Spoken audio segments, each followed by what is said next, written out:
ಇವತ್ತಿನ ವಿಡಿಯೋದಲ್ಲಿ ತುಂಬಾ ಸುಲಭವಾಗಿ ನಾನು ಅಮ್ಮ ಮಾಡುವಂಥ ಮೊಟ್ಟೆ ಸಾರು ರೆಸಿಪಿನ ತೋರಿಸ್ತಾ ಇದ್ದೀನಿ. ವಿಡಿಯೋ ಇಷ್ಟ ಆದರೆ ಲೈಕ್ ಮತ್ತು ಸಬ್ಸ್ಕ್ರೈಬ್ ಮಾಡ್ಕೊಳ್ಳೋದನ್ನು ಮರಿಬೇಡಿ. ಹಾಗೆ ಫೇಸ್ಬುಕ್ಕಲ್ಲಿ ನೋಡ್ತಿದ್ರೆ ಫಾಲೋ ಮಾಡಿ, ಅನಿಸಿಕೆಗಳನ್ನು ಕಮೆಂಟ್ ಮೂಲಕ ತಿಳಿಸಿ. ಈಗ ಒಂದು ಪಾತ್ರೆಯಲ್ಲಿ 1 ಗ್ಲಾಸಷ್ಟು ನೀರು, 1 ಟೊಮೆಟೊ, 1 ಈರುಳ್ಳಿ, ನಿಮಗೆ ಖಾರಕ್ಕೆ ಬೇಕಾದಷ್ಟು ಮೆಣಸು, ನಾನಿಲ್ಲಿ ಕಾಯಿ ಮೆಣಸು ಮತ್ತು ಕೆಂಪು ಮೆಣಸು ಎರಡನ್ನೂ ಮಿಕ್ಸ್ ಮಾಡಿ ಹಾಕ್ಕೊಂಡಿದ್ದೀನಿ. ಈ ಥರ ಸಾರು ನಾನು ಮಾಡಿಲ್ಲ, ಫಸ್ಟ್ ಟೈಮ್ ಮಾಡ್ತಾ ಇರೋದು ನಾನು.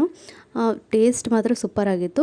ಒಂದು ಸಣ್ಣದು ಸ್ವಲ್ಪ ಅಂದರೆ ಒಂದು ಇಂಚಿನಷ್ಟು ಶುಂಠಿ, ಒಂದು 4-5 ಬೆಳ್ಳುಳ್ಳಿ, ಇವಿಷ್ಟನ್ನು ನಾನು ಈಗ ಚೆನ್ನಾಗಿ ಬೇಯಿಸ್ಕೊಳ್ಬೇಕು. ಒಂದು 1/4 ಸ್ಪೂನಷ್ಟು ಅರಿಶಿನ, ಒಂದು ಸ್ವಲ್ಪ ಉಪ್ಪು ಹಾಕಿ ಇದನ್ನು ಬೇಯಿಸ್ಕೊಳ್ಳೋಣ.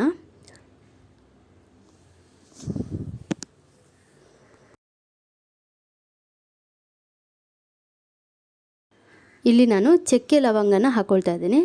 ಇದು ಹಾಕಿ ಮುಚ್ಚಿ ಚೆನ್ನಾಗಿ ಬೇಯಿಸ್ಕೊಳ್ಳಿ. ಒಂದು ಕುದಿ ಬಂದ ನಂತರ ಒಂದು 10 ನಿಮಿಷ ತನಕ ಇದನ್ನು ಮೆಲ್ಲ ಮಾಡಿಬಿಟ್ಟು ಚೆನ್ನಾಗಿ ಕುದಿಸ್ಬೇಕು. ನೋಡಿ, ಇವಾಗ ನೀರೆಲ್ಲ ಬತ್ತಿದೆ, ಟೊಮೆಟೊ ಕೂಡ ಚೆನ್ನಾಗಿ ಬೆಂದಿದೆ.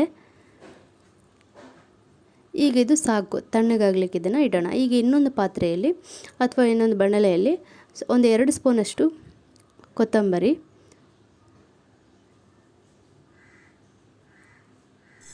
ಸ್ವಲ್ಪ ಜೀರಿಗೆ,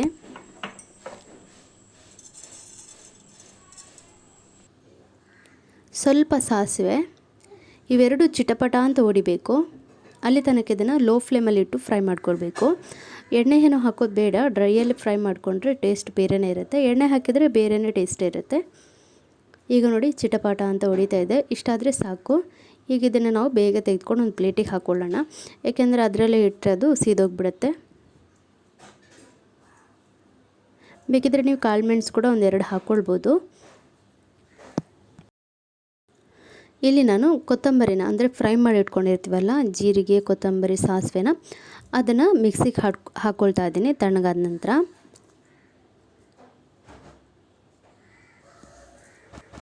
ಇವಾಗ ಇಲ್ಲಿ ಒಂದು 2 ಹಿಡಿಯಷ್ಟು ತೆಂಗಿನಕಾಯಿ ಸ್ವಲ್ಪ ಹಾಕ್ಕೊಳ್ಳಿ. ಒಂದು 2 ಹಿಡಿಯಷ್ಟು ಸಾಕಾಗುತ್ತೆ. ಇವಾಗ ಇಲ್ಲಿ ನೀರುಳ್ಳಿ, ಟೊಮೆಟೊ ಎಲ್ಲ ತಣ್ಣಗಾಗಿರುತ್ತಲ್ವ, ತಣ್ಣಗಾದ್ಮೇಲೆ ಅದನ್ನು ಮಿಕ್ಸಿಗೆ ಹಾಕಿ ಚೆನ್ನಾಗಿ ರುಬ್ಕೊಳ್ಬೇಕು. ಬಿಸಿ ಹಾಕಿದರೆ ಅದು ಹಾರುತ್ತೆ.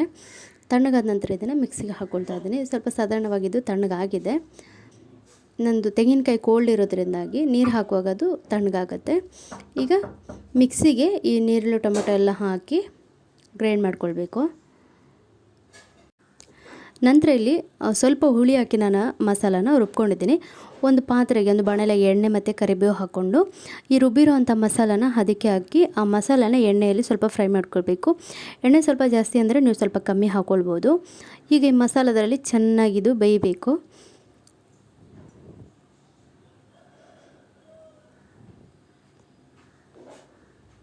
ಒಂದು 2-3 ಸಾರಿ ಇದನ್ನು ಕೈ ಆಡಿಸಿ ಇದನ್ನು ಮುಚ್ಚಿ ಬೇಯಿಸ್ಕೊಳ್ಬೇಕು.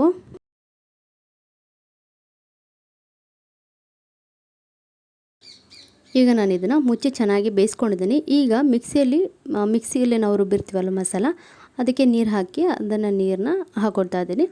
1-2 ಕಾಯಿ ಮೆಣಸನ್ನು ಹಾಕ್ಕೊಳ್ತಾ ಇದ್ದೀನಿ.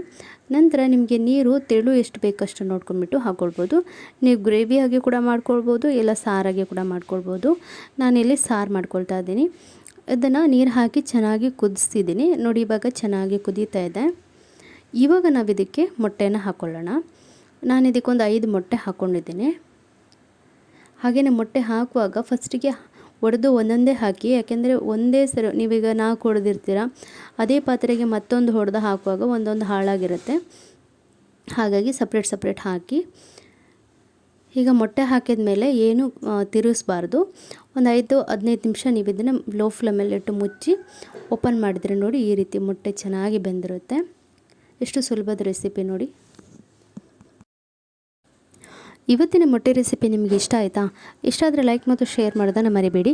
ಅನಿಸಿಕೆಗಳನ್ನು ಕಮೆಂಟ್ ಮೂಲಕ ತಿಳಿಸಿ. ಫೇಸ್ಬುಕ್ಕಲ್ಲಿ ನೋಡ್ತಾ ಇದ್ದರೆ ಫಾಲೋ ಮಾಡಿ. ಹಾಗೆ ನಿಮ್ಮ ಅನಿಸಿಕೆಗಳನ್ನ ಕೂಡ ಕಮೆಂಟ್ ಮೂಲಕ ತಿಳಿಸಿ. ಸಿಗೋಣ ಮತ್ತೊಂದು ರೆಸಿಪಿಯೊಂದಿಗೆ.